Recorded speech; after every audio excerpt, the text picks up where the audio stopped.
വിവാദ പരാമർശം നടത്തിയ അലഹബാദ് ഹൈക്കോടതി ജഡ്ജി ജസ്റ്റിസ് ശേഖർ കുമാർ യാദവിനോട് ഹാജരാകാൻ ആവശ്യപ്പെട്ട് സുപ്രീം കോടതി കൊളീജിയം. മറ്റന്നാൾ നേരിട്ട് ഹാജരാകാനാണ് നിർദ്ദേശം. അതേസമയം ശേഖർ കുമാർ യാദവിനെ പിന്തുണച്ച് ഉത്തർപ്രദേശ് മുഖ്യമന്ത്രി യോഗി ആദിത്യനാഥ് രംഗത്തെത്തി. ചീഫ് ജസ്റ്റിസ് സഞ്ജീവ് ഖന്ന അധ്യക്ഷനായ സുപ്രീം കോടതി കൊളീജിയത്തിന് മുൻപാകെ ഈ മാസം 17-ന് ഹാജരാകാനാണ് നിർദ്ദേശം.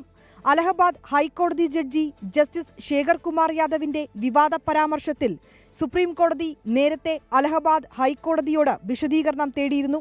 പിന്നാലെയാണ് കൊളീജിയത്തിന് മുൻപിൽ ഹാജരാകാൻ നിർദ്ദേശം നൽകിയത്. വിശ്വ ഹിന്ദു പരിഷത്തിന്റെ പരിപാടിയിൽ പങ്കെടുക്കവേ ഭൂരിപക്ഷമനുസരിച്ച് രാജ്യം ഭരിക്കപ്പെടുമെന്നും ഏക സിവിൽ കോഡ് നടപ്പാകുമെന്നും നടത്തിയ പരാമർശമാണ് വിവാദമായത്. വിമർശനങ്ങൾക്കിടെ ശേഖർ കുമാർ യാദവിന് പിന്തുണയുമായി ഉത്തർപ്രദേശ് മുഖ്യമന്ത്രി യോഗി ആദിത്യനാഥ് രംഗത്തെത്തി.